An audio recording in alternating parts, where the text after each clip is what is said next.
Hello, hello, and welcome to episode 3 of the podcast. My name is Marissa, and I'm your host. I'm also a professional healer. I astral travel in my free time, and I like to talk about a lot of things that a lot of people don't really like to talk about. In this episode, we're going to be diving deep into spiritual topics. It's going to be pretty controversial, so we're also going to be talking about a lot of more adult themes. So if you're listening to this around children, if you are driving in the car with your kiddies, I know we have so many conscious parents in our beautiful community of conscious creators out there. This might be a good episode to listen to with headphones or to listen to maybe at a more private time. So I wanted to record this episode. Actually, let me be completely honest. I did not want to record this episode. I did not want this to be a part of my journey at all. And that's why we're going to talk about it today, because sometimes life hands us things that we don't really want, but they can be our greatest teachers. So, for the first two episodes of this podcast, we have talked about your intuition, and I think that this is a really fun topic to talk about. I think that if we could all just master our intuition, the world would be such a better place. It really, really would. But it's hard to master your intuition. And that's why we've so far had two whole episodes on it. And now we're going into our third episode. So I just want to also just quickly apologize if you hear any background noise. We're going through a beautiful storm, an earth cleansing that is happening in California right now, and winds are very, very high. There's things that are blowing around, blowing against the house. So if you hear any noises, if you see things falling, things were falling in my last client session. We had some paranormal activity going on. So yeah, that might happen here, and we're just going to roll with it, and it's all going to be okay. So, I never thought that I would be the type of person that talks about my spiritual journey on the internet. I honestly, if you would have asked me like 10 years ago, I did not understand this stuff at all. Oh, my dog had a little shaking to do. I did not understand this stuff at all. I did not understand why people felt the need to talk about this on the internet. And I honestly felt really triggered by any sort of manifestation content, like people talking about their stuff or yeah, all of that. So I did not want to be a creator that talked about this stuff. But throughout my spiritual journey, I have experienced a lot of things and I've personally witnessed a lot of things that I wish that I could keep secret, but I have been guided and directed to share with the world because growing up, I never heard about these spiritual awakening concepts. And I actually had a spiritual awakening at a really, really young age. And I went and got professional support for it. I went to therapists that had PhDs. I went to nutritionists because I was having a spiritual awakening about the food system and marketing and all of these things. And I tried to get as much help as I possibly could, and there just was not help out there. There was not help out there in the media. People were not talking about what I was going through in the terms that I needed to hear that resonated with me. So it was really, really hard to go through the spiritual awakening in the 90s when I felt like there wasn't even social media. There wasn't even a way that I could connect with other people who were awakened or who were experiencing the things that I was experiencing. So, my approach to being awakened at such a young age, I couldn't handle it. My brain could not handle it. My nervous system could not handle it. The amount of information that I was gaining just through my own spiritual gifts. Like I could go into a grocery store and I felt like a human lie detector, and I could just see that all of the marketing in this grocery store was false. It was a lie. I understood protein intake at a really, really young age, and I was so triggered by every single peanut butter jar that I would see because it would say on the front a good source of protein. And if you know anything about health and holistic health, you might know that peanut butter is not a good source of protein at all. This is a marketing tactic in order to sell more peanut butter. Peanut butter is actually It has a very, very high concentration of toxins and molds out of all of the nuts. It is the least healthy nut. And in addition to that, peanut butter, nut protein has to be eaten with whole grains in order for the body to be able to absorb that protein and use the protein for building muscle, for energy, and things like that. So the protein that's in peanut butter is not even bioavailable to the body as protein.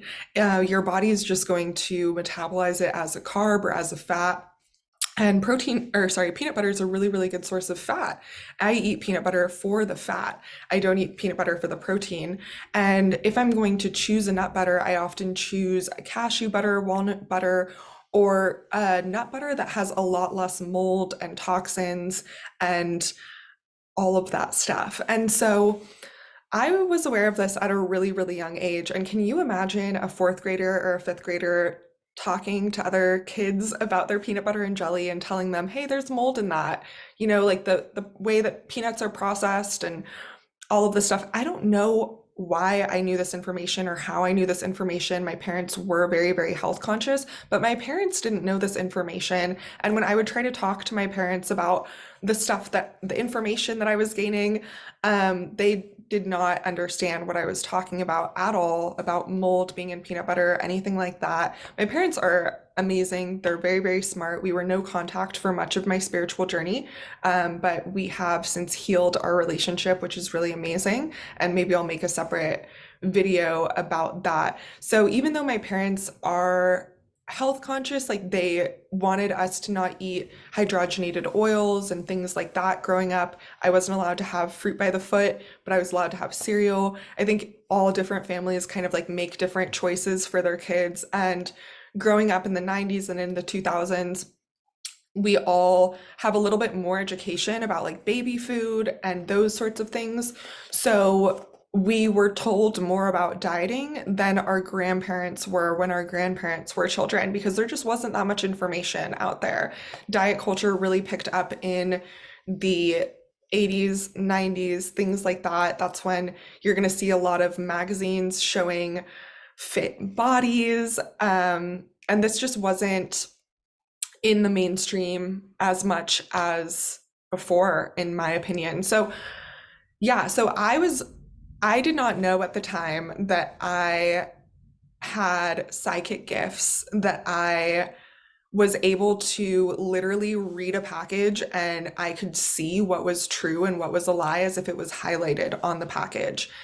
I had no idea that that was something that was happening within me, because what I was feeling every time I went to a grocery store was I would start to have literal panic attacks. I've had so many panic attacks in grocery stores that it's so embarrassing. I cannot even tell you how many times I've gone to run errands and I've had to be on the phone with my therapist or something like that. I actually, at one point in my healing journey, I even had a handicap sticker for my car because I had been assaulted in a parking lot, and I literally could not go grocery shopping if I was not parked first and could be on the phone with my therapist the whole entire time. And it was embarrassing and it was really scary for me to realize that like emotional disorders and mental disorders are very much real. They are like invisible disabilities and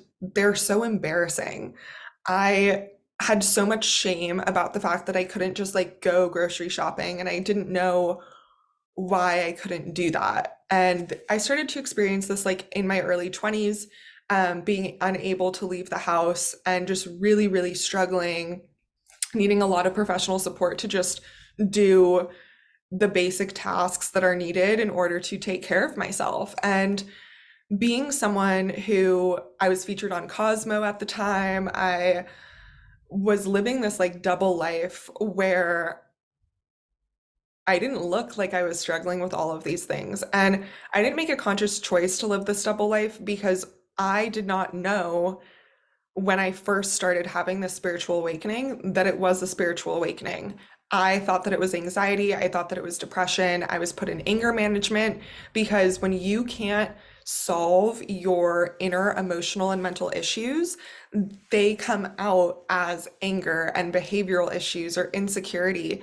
I would lash out angrily at other people, or I would internalize my anger and lash it out at myself. And that has been a huge theme in my healing journey because so often we think that if we're not being reactive towards another person, that we are healthy or something like that. But I didn't realize how much I was actually lashing out at myself internally.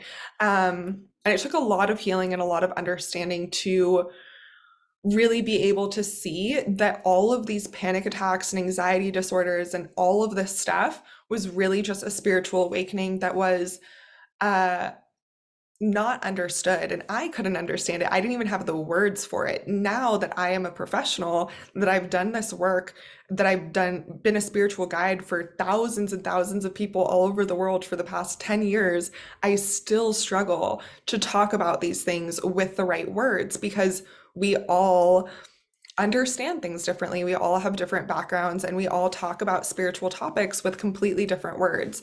In the neuroscience space, you might talk about limitations and blockages, and in the religious space, you might talk about demonic entities. So we're talking about the same things, but we're talking about it in completely different ways. And that's why I think so many people just don't talk about spirituality and don't talk about their relationship to the universe and to the divine because it's scary.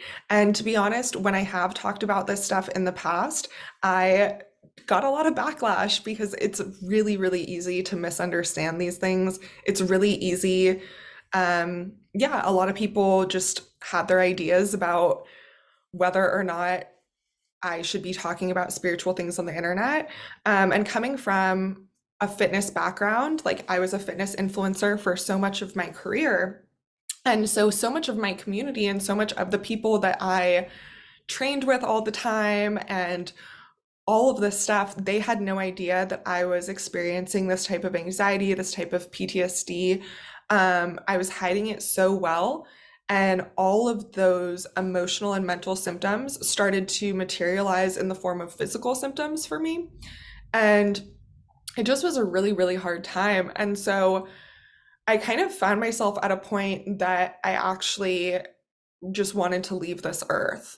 And I had felt that way actually many times in this whole journey because imagine if every time you leave the house you have a panic attack and you don't know what's wrong with you and you're already doing as much help, getting as much help as you possibly can. I just really wanted to leave this earth. I thought that I was just too sensitive for this earth and that God had just somehow made a mistake in putting me here in a way. I was in a really, really dark place for a really long time. And I kind of found myself at a point that I realized that I could, I was slowly dying. Every panic attack, I could see how much it exhausted my soul and exhausted my body. I knew that I could not keep living the way that I was living. And so I found myself at a point of just wanting to completely give up. And I wish that I could say that this lasted for like a day or a week or a month, but it didn't. And this is something that continued to pop up for me throughout my life and throughout my spiritual journey as I would get really confused about everything that was going on. And eventually, I got to the point that I realized I kind of have to make a choice. I am here, and I really, this is hard to talk about, but I really sat here for a really long time. And I thought about this decision a lot for a really, really long time. And I was very, very comfortable with making that decision. And every night I would pray and say, like, I will remove myself from this earth if I'm not meant to be here. And am I meant to be here? And it was a really dark and hard time. And through that time, as well as every time that I've ever faced those thoughts and feelings and asked God and prayed for guidance, I could hear a voice speaking out to me. And this voice would say different things.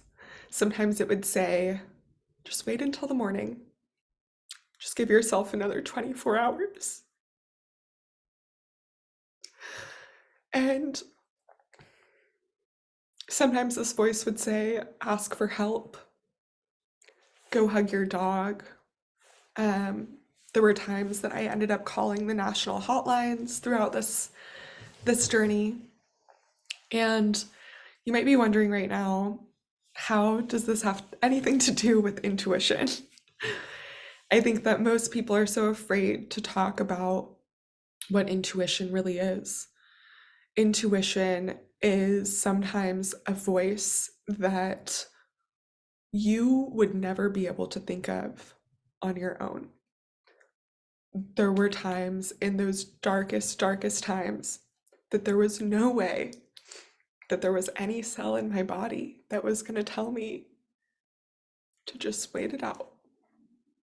This too shall pass. There was just no way. That intelligence was not within me. I was filled with self-hatred and just confusion and desperation to keep all of it a secret so that like I could still be a fitness influencer and have my gym friends that I could lift with who didn't know that I was dealing with this every time I was like alone. So I came to a point in my spiritual journey where I could hear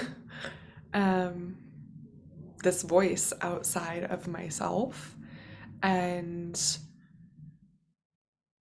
this is where a lot of people get really scared in talking about hearing voices and intuition and stuff like that. I myself was really scared. I thought a lot of different things. I pretty much just stayed on this planet at that point, and I found myself going to a emotional intelligence training because I was absolutely desperate for anything that would help me. I was drowning under hospital bills from dealing with just constant symptoms from all the emotional and mental issues that I was dealing with and all of the stress that I was under. And I was just at my breaking point, as I've explained. And so I used the last money in my bank account and paid for this training. And I would drive 3 hours there and back every single day to this training. And I gave it my all. And the first training that I did, it supported me, but it didn't create like a huge transformation within me. The next one that I did, that's where I had a really crazy spiritual experience.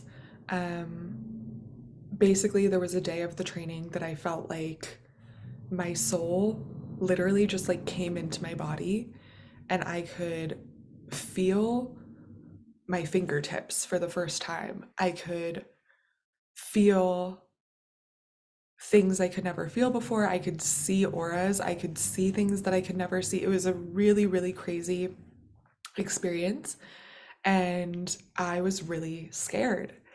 And with the religious background that I had, I've studied all religions. I literally have read the Quran, the Torah, the Bible. Like, I love religious studies. So I never thought that I had religious trauma. And I didn't really know what that was. In the religion that I was raised with, we were not taught about demons and possession and all of those things. I was raised Jewish, and I don't know if it's the way that my parents raised me or like the temple that I went to, but that just was not a part of my religious upbringing.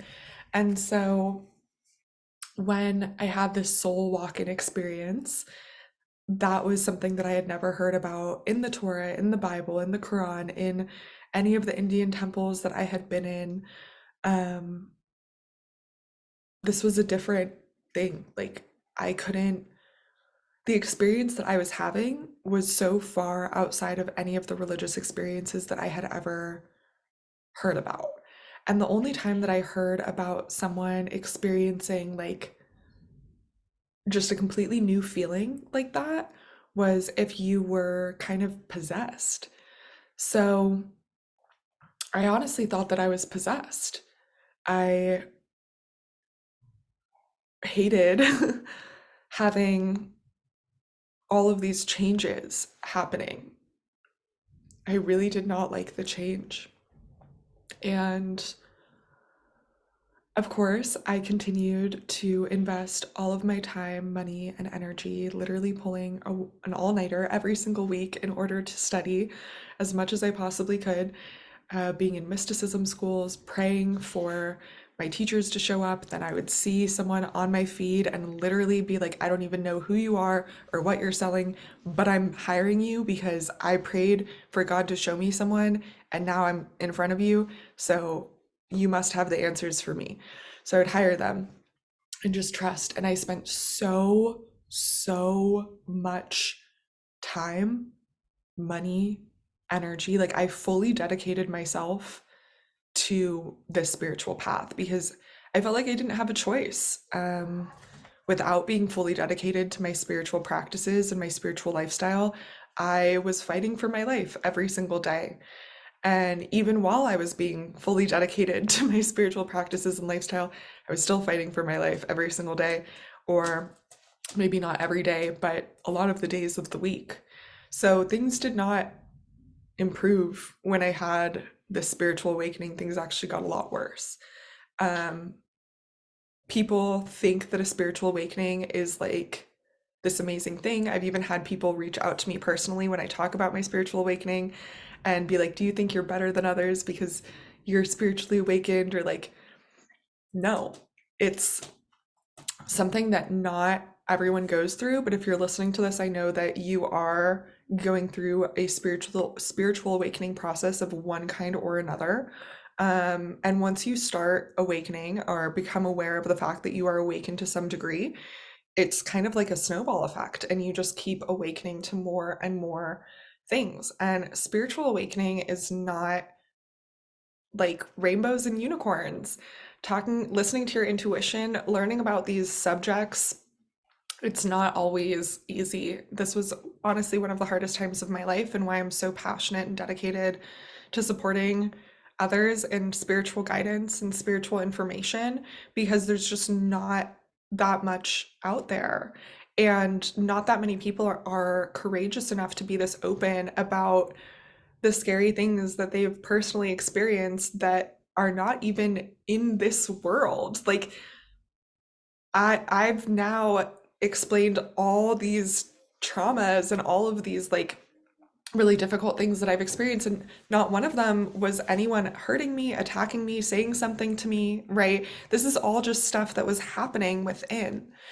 And so for so much of my life, I thought that there was something wrong with me, as one would, as anyone growing up in this Western society would. And the reason that I say that is because our society, when you awaken and awaken and awaken, you realize that so much of the way that therapy is marketed is to kind of like fix yourself, that there's something wrong with you that you have to fix. And through this whole spiritual awakening process, I've learned that the parts of us that we need to fix, the parts of us that are wrong with us, is the thing that thinks something is wrong with us. And it's kind of a paradox, but just stick with me here. I thought that I was possessed. I thought that I was demonic. I thought it was so easy for me to think that I was a bad person, honestly, for so much of my life. And so when I had this spiritual practice, like this soul walking experience, I didn't know what was happening. I didn't know if I was possessed. I went through multiple exorcisms. Like I personally have experienced many exorcisms to try to get all of this negative energy out of me. I've done so much plant medicine to try to get this thing out of me. And what I learned through all of that process is that this thing that I was trying to get out of me It's funny that my voice just cracked, a little throat chakra activation happening because I haven't talked about this publicly before. Um, this thing that I was trying to get out of me was the true me. It was the me that the essence that I had as a little girl that I took and put into a little box and put it deep down and so far away because it wasn't safe to be in my full essence as a young child. So I thought that I was being possessed. Um, and it aligned with all of the religious teachings, like if you want to dance and move your hips and be sexual and kundalini and all of this stuff, like this is demonic, this is possession, everything. And I was like, yeah, it probably is because this is all that I want to do. And it took a lot of understanding. I think a lot of people think that I became a sex therapist and a somatic therapist and a trauma healer and all of these things in order to help other people heal and like be the best in the world and all of that. And I actually don't like calling myself the best in the world. I know I've been called like the number one trauma healer for women by multiple publications, but I just don't even believe in that because I think that, well, I'll just share my opinions about healing and trauma and all of that stuff. Maybe I'll do a business episode where I talk about like how I share my practices and everything. But the reason that I was dedicated to doing all of this education and schooling is because I wanted to understand myself. I didn't care to share sex therapy with other people. I just wanted to be able to have sex in a way that didn't give me a panic attack. I didn't care to share my financial knowledge and wealth energetics with other people. I just literally could not pay my bills at one point, and so that was the only thing that I felt like would help me, and it did.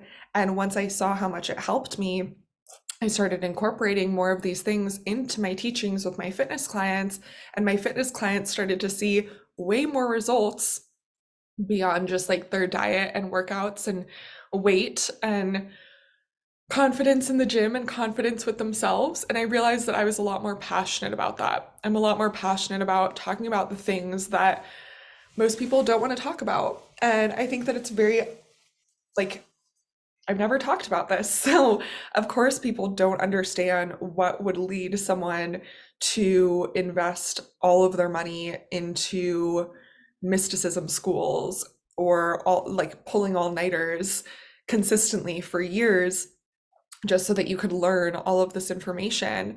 And the stuff that has motivated me to be that dedicated to my spiritual journey has been pain. Our intuition doesn't always come to us in the form of rainbows and butterflies and unicorns. Our intuition is also our pain. And when you have been conditioned to betray your intuition over and over and over, and we can identify this. Like, I take people through timeline therapy, and we have to clear this whole lifetime of stuff before we can even get to past life stuff. And the stuff that we're clearing from this lifetime is like the first time that you did a cartwheel and your dress flew over your head and someone shamed you for showing your butt, or said like, oh, is that your little boyfriend or something like that, when you don't even understand sexuality yet or romantic interest. Or there's all of these things and ways that we've been that we've kind of grown up too fast. And when you grow up too fast, you shut off your childlike essence. You shut off the impulse that you had within you to just do a cartwheel in a dress because you weren't thinking about the fact that your butt was showing. Um, and we all kind of have that moment. Maybe it's the moment that you first became aware of your physical body. I remember I took a photo in kindergarten and I was just happy in the photo. And my sister, who I absolutely love, but she's much older and she was experiencing her own like bodily things. Like she was a teenager at the time that I was in kindergarten. So I heard her talking about this photo with my mom and saying how big my belly looked and how my belly literally hung over my pants, and the shirt was like a crop top because my belly looked so bloated and big in that photo. And I don't know why it looked like that. Maybe I was sticking out my belly, maybe I was eating a lot of food, like I was a little kid. Imagine a toddler's belly sticking out. But these moments change you. I don't think I ever took a photo again without sucking in after that point for the rest of my life, honestly, up until my healing journey and in the recent years. And I think that so few women have done this work, let alone are willing to talk about these details. Um, And there's a lot of reasons why. One thing is like, I know even in telling this story, people are going to say, wow, your sister was so insensitive. She was so mean, blah, blah, blah. My sister's amazing. I love my sister. She was in her spiritual journey at that point. So that contributed to my spiritual journey of getting to learn all of these much more mature lessons at a younger age. And it's hard to make sense of these things. And I know that as I talk about these things, all of the professional trauma healers in the comments out there who've never had a client before suddenly have so much to say about how to navigate childhood healing and all of this stuff. And it's okay. Like we all have to navigate these things in our own way and to ourselves. But what I've learned in this whole entire process is that you shut off your intuition, you become your own prison. And for myself, I developed this whole entire lifestyle and this whole life that was like a double life, where I shut off how I really felt. Like if I had to cry, I would give myself 5 minutes to cry. I would never cry in the gym or like go cry in public. Like that to me was the most embarrassing thing in the history of the world. And through my healing journey, I've realized that your intuition, your essence, who you are, it's not just in the cartwheels and the laughter and the like, ooh, I feel like getting myself a cookie today or something like that. Sometimes your intuition is just in the pain. And to be completely honest, today was a day that I woke up in a lot of pain, as one does when you have experienced grief, when you have experienced the childhood that we have. Like this stuff doesn't always just instantly go away because you did a mirror work session or something like that. And the reason that it doesn't just instantly go away is because as you grow and evolve, which is your sole purpose, it's kind of like climbing a mountain. And if your childhood or if your past experiences are on the ground level, as you climb this mountain higher and higher and higher, the view looks different. And you don't only have to be focused on the mountain. You can look at the view and see how different things look as you evolve. So this morning, I woke up with a really heavy heart, a lot of grief, a lot of pain. I had obligations that I had to do this morning, and I ended up renegotiating and rescheduling them in order to honor my heart and honor this pain. And this is a challenge, and this is why people don't listen to their intuition. I used to work a 9 to 5 job. I still operate my own company and healing services, and I absolutely love that. And if I don't renegotiate coaching calls. I was renegotiating a project that I was working on independently, and it's not going to be the end of the world for me because I could easily do this thing tomorrow. But so few of us have even been taught the skill of being able to renegotiate something with yourself, being able to prioritize your emotions. For so much of my life, I would have woken up with a heavy heart today, or as I did today, because I remember this feeling. I remember feeling this way as a really young child. I remembered my past lives. I remembered past war, pain, all of this stuff. Like I would just wake up with a heavy heart sometimes. And I was always told that I was too sensitive and too emotional. And I was really trained to operate in this corporate world in a way that you just like put your stuff aside and focus on the things that are in front of you. So it's taken a lot of inner work in order to choose to actually prioritize my own energy, my own emotional intelligence. So now I put the worldly things aside in order to navigate the spiritual things. And I know that when spiritual things, when your heart is clear and open and full, you don't have to stress about the worldly things. This is another thing that I've noticed through my journey of being homeless to running my own company and getting to help thousands of people all over the world and owning my own house, or not owning, I renting my own house and all of this stuff. Um, it's been a really big journey, and it's a huge journey. And I think that so much of us are so enticed by these stories and stories of spiritual awakenings and incredible transformation and holistic healing with prayer and all of this stuff. And we are looking for the shortcut and we're looking for the hack. But the truth is that we just need to start treating ourselves like human beings. And when you've been conditioned to not treat yourself like that, when you've been told that the human impulses and tendencies that you have are demonic, um, yeah, you don't treat yourself very, very well. I don't know many adults that when they have a free 5 minutes, they're going to go do a cartwheel because they want to honor their inner child and their desire for play. And of course, that has like incredible benefits for your lymphatic system and your energetic system, and it cleanses your aura and all of this stuff. But so few of us are going to be like, oh, like I do a cartwheel on the hour every hour. So, like, gotta go do my cartwheel. So few of us will honor ourselves because that's weird. Where's the science behind that? I don't know anyone else who does cartwheels. How do I know that this is going to work for me?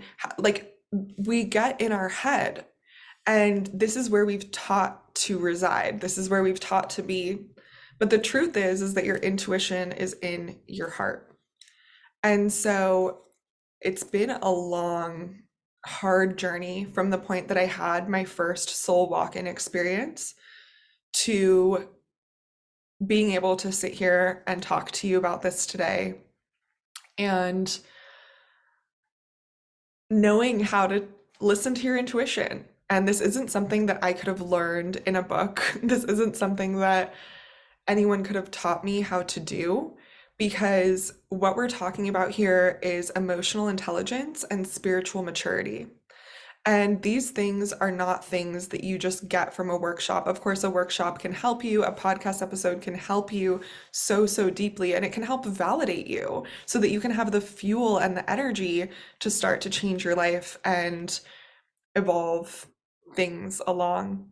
But the reason that I share this is because so often people think that this journey is amazing. Listening to your intuition means that money just shows up in front of you and all of this stuff, when the truth is that it's a hard journey.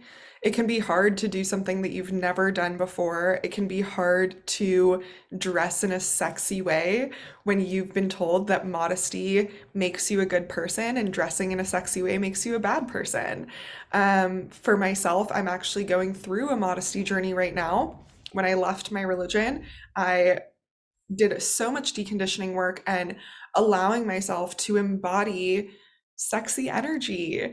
I personally was sexually assaulted at one point in my life. That was my first sexual experience. So I spent most of my life trying to like kind of redeem myself from that and trying to heal my relationship with sexuality. And it's really beautiful to be at a point now that I feel just completely at harmony with all parts of myself. My inner child feels so held. I live the lifestyle that she always dreamed of, like literally every single night. And that's so beautiful. And that takes a lot of work. Like living based on your childhood dreams it's a lot. It takes a lot of courage. It took selling everything that I owned and moving somewhere that I had never even been before. And just trusting that like my inner child would be happier there, my soul would be happier there because something within me is telling me that. And my intuitive journey has also been a journey of trying to understand demonic energy and possession and this something within you. And the way that this is explained in terms of neurolinguistic programming and hypnotherapy is through parts integration, parts work. I've talked a little bit about this throughout this episode, but we'll just do a deeper dive into it real quick right now. So, we all are made of multiple parts.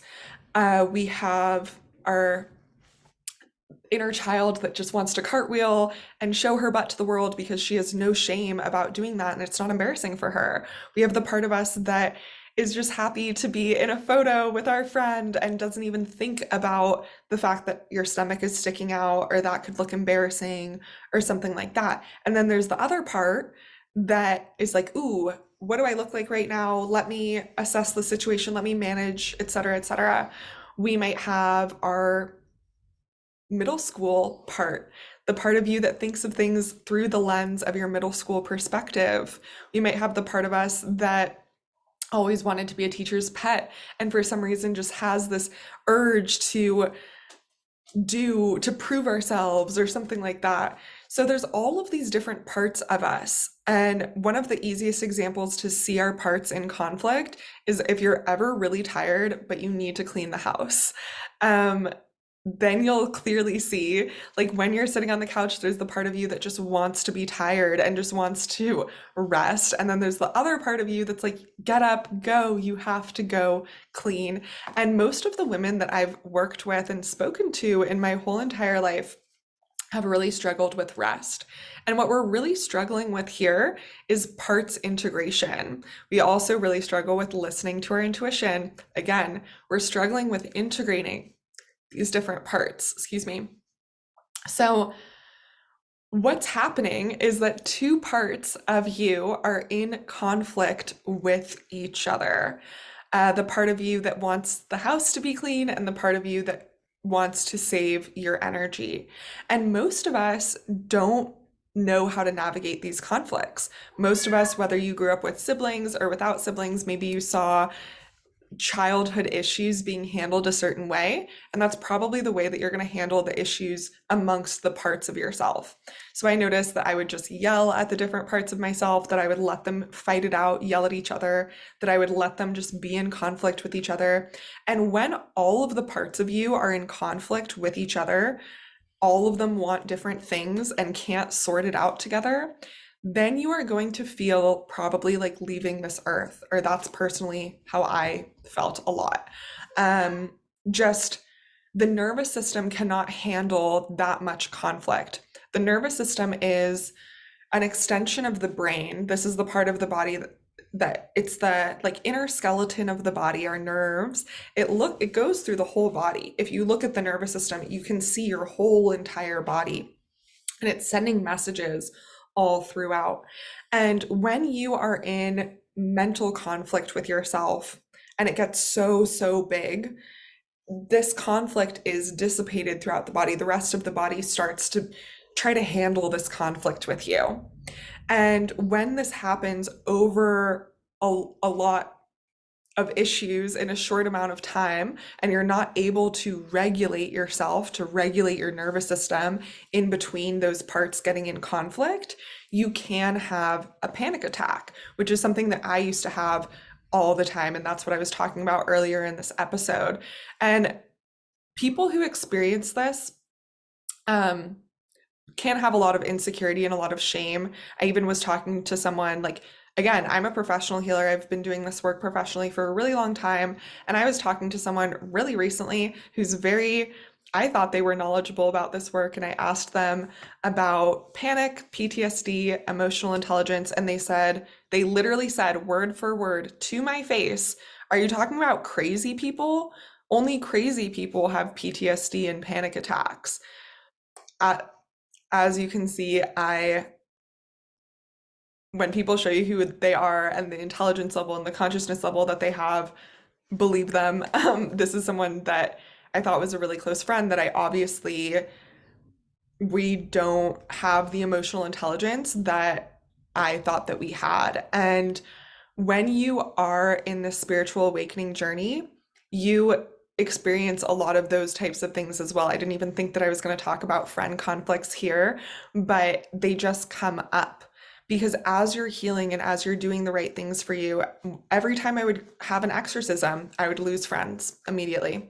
People would tell me that I'm doing the worst thing for me. I had friends tell me that they won't be friends with me if I meditate. They won't be friends with me if I stop wearing makeup. I've had multiple really close friends for 10 plus years that literally won't be friends with me if I don't wear makeup on the internet. I'm currently not wearing makeup. That's been a big part of my spiritual journey.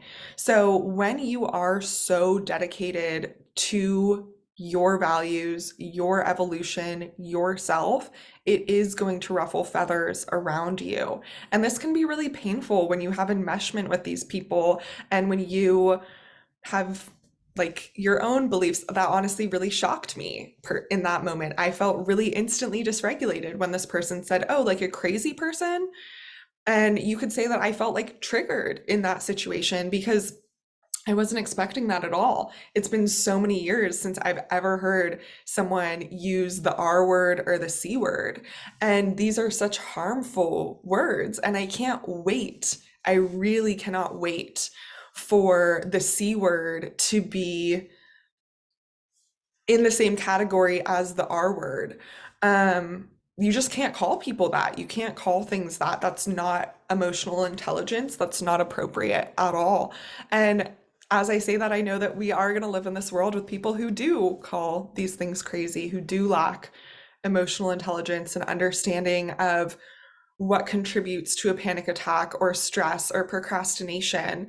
Procrastination is a step of this panic system. And if you haven't had panic attacks or extreme reactions or wanted to leave this earth and experience like the darkness that I've experienced, you might experience procrastination. We all have darkness to different degrees. And all of us have a different threshold. Our soul and our spirit has a different threshold for the amount of darkness that we are meant to experience for our own soul healing and our own evolution in this lifetime. And for myself personally, I it's been a really hard awareness to surrender to the fact that my soul signed up for a lot of hardships in this lifetime. And when I talk about them, people often don't believe me. I can't tell you how many times I've talked about trauma or something, and someone said, it sounds like you're making that up for attention. And it's painful when this happens because maybe you're sharing something for the very first time that you just spent 15 years gaining the courage to finally access to talk about out loud or something like that, and you're told immediately that you're just talking about it for attention or something. It's hard. It's hard to talk about this stuff. It's hard to be in a spiritual journey. And it's been really hard to see who I am, to see my soul, and to gain deep spiritual and soul confidence, to develop a relationship with the universe and source and myself that actually empowers me and makes me feel excited to be alive every single day. And of course, dysregulation does happen, but with the understanding of how all of these things come together, and by practicing parts integration whenever it comes up, like even when I'm sitting on the couch and I want to clean the house, also sit there, I literally will journal about it. I'll literally pray about it. I'll go take a bath. I will honor my soul and my spiritual needs however much I need to. And the more that I practice this, I can't remember the last time that I've had a panic attack. I can't remember the last time that I've felt like leaving this earth. And that's honestly like, that's a really huge thing for me because I never thought that I would talk about that feeling out loud. I knew that I was going to wait until it was healed. I knew that I was going to Like, I can't tell you how many healing sessions I've done and said to myself, I cannot wait until the day that I can sit and record a podcast episode saying, I don't feel like leaving this earth anymore. Because I had always felt like that.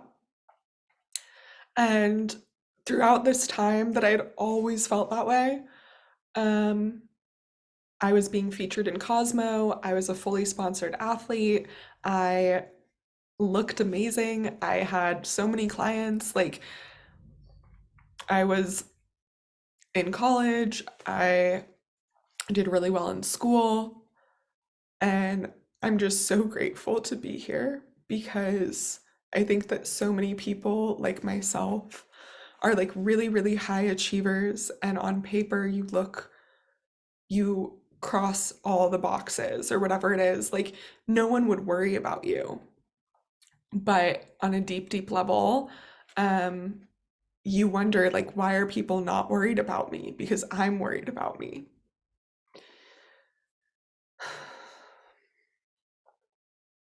And in this spiritual journey of loving myself, I've also gotten to love all of the people that have shaped me. Parents, siblings, people who've called you crazy. The first time I talked about my PTSD with someone, they told me that I'm retarded, literally use the R word. And it's hard. It's hard to be in touch with your emotions. It's hard to see your sensitivity as a superpower in this world that is so quick to like whip you back into being so cold-hearted.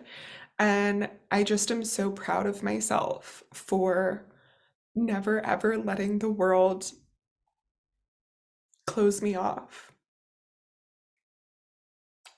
Never letting me forget that no matter how much pain I'm in, no matter how many chronic illnesses I'm diagnosed with, no matter how many nights I've slept in my car without eating, for whatever reason, there was just something in my heart that always said, trust God.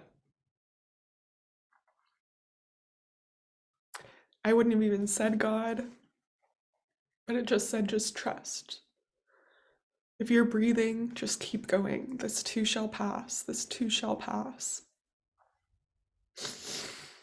I'm just really grateful.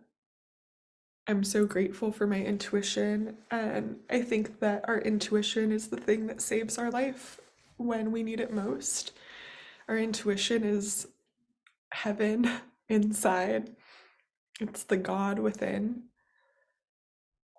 And most of us don't listen to our intuition or know that it's there or even respect it because you don't see it as this thing that is never going to leave you and is always going to guide you. And there's nothing that you can do that would make your soul not want to be with you.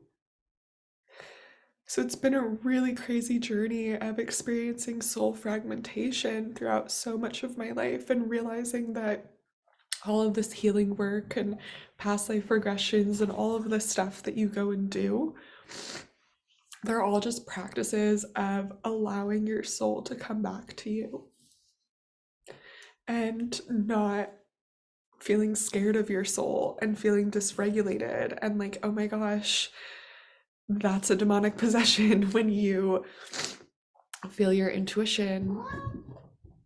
And these things are not easy to master, which is why there's so many philosophers that talk about this, and there's so many books on this, and there's Dolores Cannon and Joe Dispenza and Journey of Souls and Untethered Soul and all of these incredible resources to try to help us understand this spiritual journey. And maybe nothing that I've said so far in this episode has helped you understand it anymore. Maybe it's helped you draw, put your own puzzle pieces together. However, this information enters your field and your space, I just trust and pray that it does the work that it's meant to do. And I just feel so honored to have the nervous system and the mind and the soul, and have really prioritized my healing when I didn't know what to do, um, so that I can be here with you today and talking about these topics that I've literally never heard anyone talk about before. And I'm so grateful to be talking about them with you, expanding our consciousness together. And I know that this information is all very much ahead of its time and is not going to resonate with most of the mainstream podcast viewers and listeners in the world. But for the select few that it does, I'm just really, really grateful to be on this planet with you and incarnated with you. And it's been a really hard journey of understanding all of it. And what I've learned in all of it is that we're just not going to understand. And the more that we can listen to our intuition, the less we need to understand. The more I listened to my intuition, the more clarity I had. And it was like all these things that I was confused and insecure about throughout my whole entire life just literally melted away. And the confidence that you get from knowing that you have your own inner guidance system, like imagine the best coach, healer, mentor, God, whatever you can imagine that person is like in your ear at all times telling you what to do and where to go and how to live. And that you have developed the courage in your nervous system to be able to listen to that and trust that. It's scary, and this is stuff that most people like won't even be ready for. This is some pretty advanced soul material, listening to your intuition. Um, and I just want you to know that if you're asking these questions and if you're listening to this type of material, if you can make sense of any of this, then you might be experiencing what I experienced, which is realizing that you are a unique soul and that your emotions are your intuition. Um, Emotions are energy in motion, and the more we can understand our emotions, the more we can understand our intuition and be there for ourselves and clear out all that is not for us. So this morning, I woke up with a really, really heavy heart, but I immediately knew why. I knew that I was clearing out some old energy, clearing it out of my nervous system. I did my somatic practices. I cried a lot. I changed my schedule and I trusted God. I trusted that eventually I would get here. And that's exactly what happened. I got myself so filled with heaven and gratitude and flow. And I just said, I can't solve this. I can't solve my grief.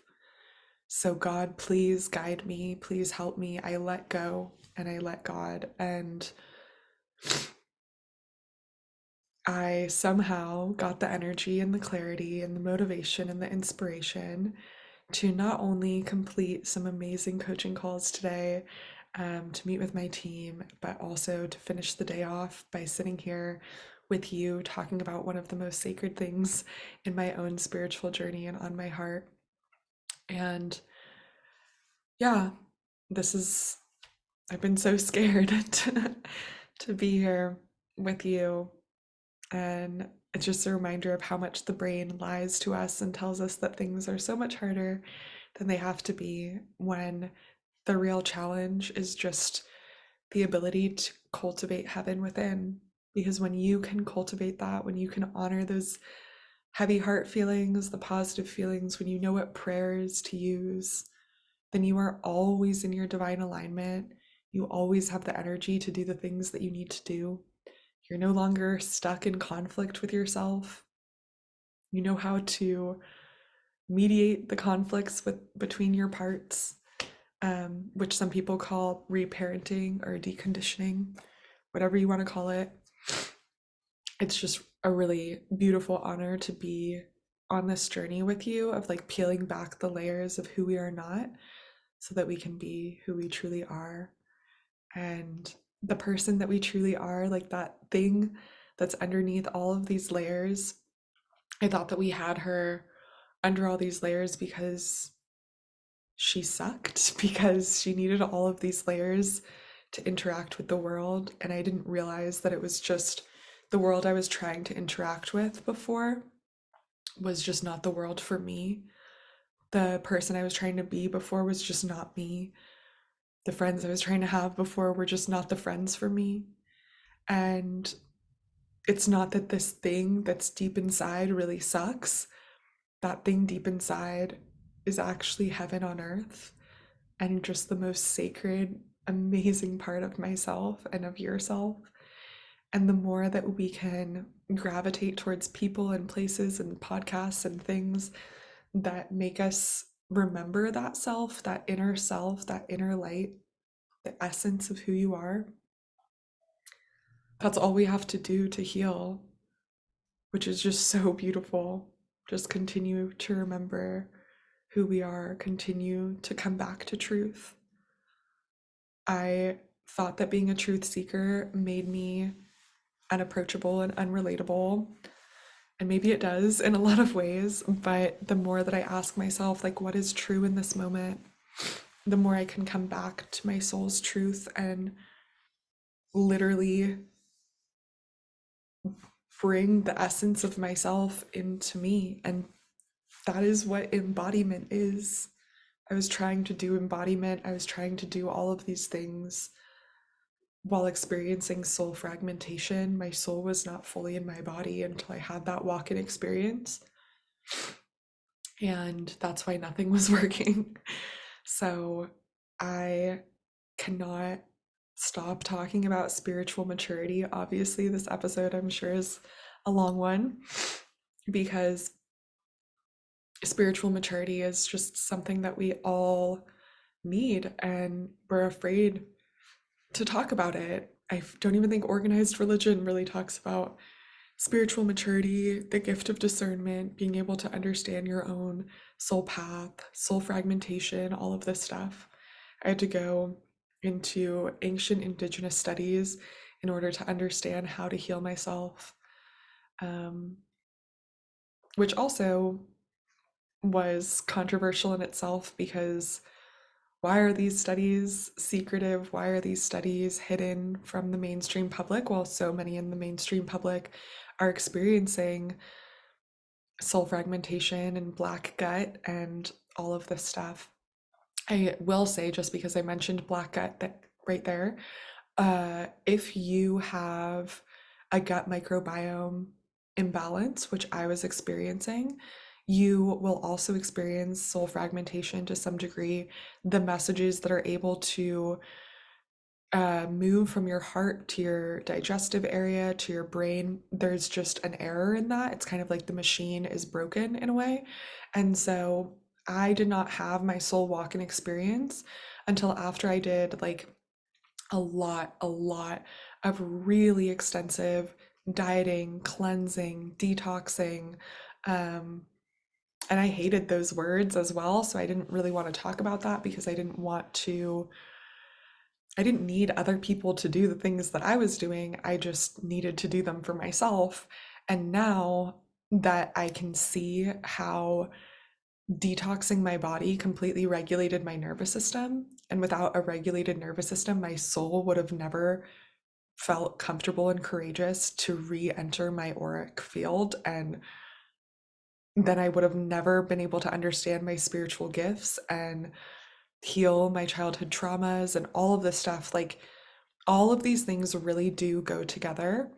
And I've been hating showing up on Instagram lately, which I hate to say, but this is a platform that I used to spend so much time on, and I used to talk about detoxing and cleansing and all of this stuff. But without understanding how all of these things go together and can either result in soul fragmentation or soul healing, it seems kind of pointless to talk about like what you should eat on a detox or something like that.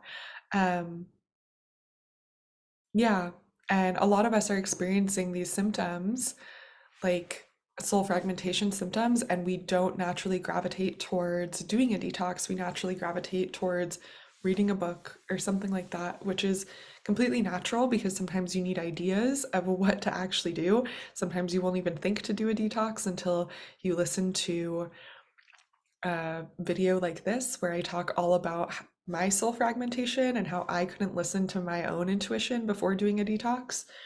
Um, so yeah, I strongly recommend that if you're someone who has experienced a lot of idolation of wanting to leave this earth. For me, that showed up in the form of PMDD symptoms every single month around my period. I would want to leave this earth, if not more often throughout the month. Um, so if you're someone who experiences that, I strongly recommend looking into cleansing, detoxing, living that holistic lifestyle, and just minimizing the amount of toxins that you are subjected to at all times. The more I did this, the more my intuition could come on really strongly and really clearly. And now my whole system, my body and mind, soul, everything is really, really sensitive. And it's really fun. I can sit and meditate with a crystal and gain information from that crystal about where it was in the world and the cultures of that world. And I can really like astral travel and gain a lot of information. And all of this comes from years and years of trusting my intuition. So now that I have that practice and I have that in place, it's so fun to be able to hunt for UFOs, to astral travel at ancient sites, and all of this, all these soul gifts rely on your intuition. So if you want any of your soul gifts to be activated, if you want to be able to tap into astral travel, conscious exploration, orgasmic meditation, all of these things, it all comes down to your intuition. And most people won't talk about any of the things that I just talked about because it's easier to just say, oh, if you just, I don't know, um, oh, I almost just froze there for a second. It's easier to say, oh, just buy this crystal to tap into your intuition or something like that. And it's harder to talk about the truth. It's harder to talk about the real spiritual information, to not like I used to have a crystal shop. I don't sell crystals anymore because I hate how people think that in a practice and in a tool is going to be your soul. Your soul is wanting to be with you. Your heart is wanting to be with you. And the more that you show your mind, body, and soul, your courage in your practices, your commitment, and your discipline, and you show yourself self love by actually mediating those conflicts and things like that, the more your soul is going to come through and the more guidance you're going to feel absolutely every single day. So, yeah, it's not easy. And that's why so many people ask about how to listen to your intuition. So many people don't understand these topics. And I don't even think that you could even listen to this episode today with a calcified pineal gland, which is what most Americans experience, literal limitation of the of the glands in your brain. And that's why so often when we talk about any of these spiritual concepts, intuition, any of this stuff, you're literally met with blank stares. You're met with people who don't understand you, who create conflict with you, etc. This all comes from the inability to access our whole entire brain. And the more that we detox, the more that we heal, the more that we pray and listen to our intuition, this is that part of the brain. That's your intuition uses that part of the brain. So the reason that so many people literally can't feel their intuition is because that part of the brain has been calcified since you were 12 years old. 95% of people 12 years old full calcification. And this is not some arbitrary thing. You can literally dissect any human cadaver and see the calcified part of the brain with your bare eyes. So if you want full capacity of your brain, then you get to start to do detoxing work, listening to your intuition, taking this stuff seriously, because it's not going to make sense. It's not going to start to work unless you start to work it, unless you start to sit in meditation. Like, I really challenge you after this episode, sit down in meditation with your thoughts, with your feelings for 60 whole seconds and just get to know yourself, get to know the things inside. And what it's going to do is it's going to start to heal your brain. It's going to start to activate your intuition. As a Reiki master and as a professional healer, there's all of these activations that you can do to activate more money, to activate more abundance, to activate your partner, and all of this stuff. You can activate within with just your awareness and just your courage. So I encourage you to activate yourself, to step into your power, to see, oh, I'm literally looking at another person who's had a really, really hard time on earth and has figured it out. So maybe the things that I'm struggling with so deeply are things that I can figure out too. And that is the truth. You can figure it out. And I'm here to support you every step of this journey. I actually just opened up free consultations to help guide you and support you in the onboarding process into either my one-on-one program or any of my courses that I have available regarding divine feminine teachings, helping you listen to your intuition, heal your emotional intelligence, balance your mental wellness so that you can really feel your intuition all the time, so that you can feel like you have a purpose here, that you are meant to be here, and that you have the ability to actually achieve your soul's desires in this lifetime. All of those things that people told you were too crazy or too small or whatever it is. I want to show you how you can empower your soul so that all of the people in your life, your family, your children, your loved ones, future clients, and people that you're going to help, all of them are going to get the absolute best version of you.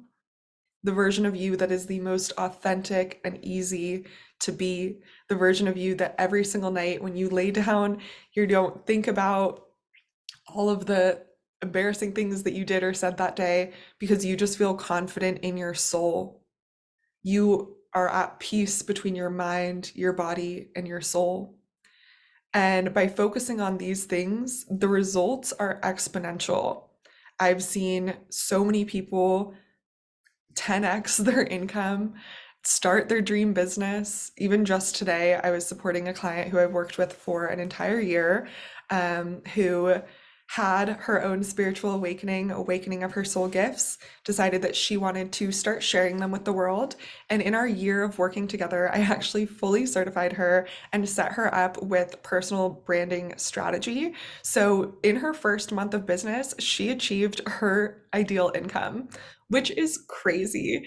So many people and women in general are in business for years and years. I actually went to a women's event many years ago, and that's one of the things that they talked about. Like, most women don't make more than minimum amount in their state for the year who are running businesses and things like that. And that's because most of us don't have this awareness. We don't know what our soul gifts are. We don't know what our strengths are. We don't know how to listen to our intuition.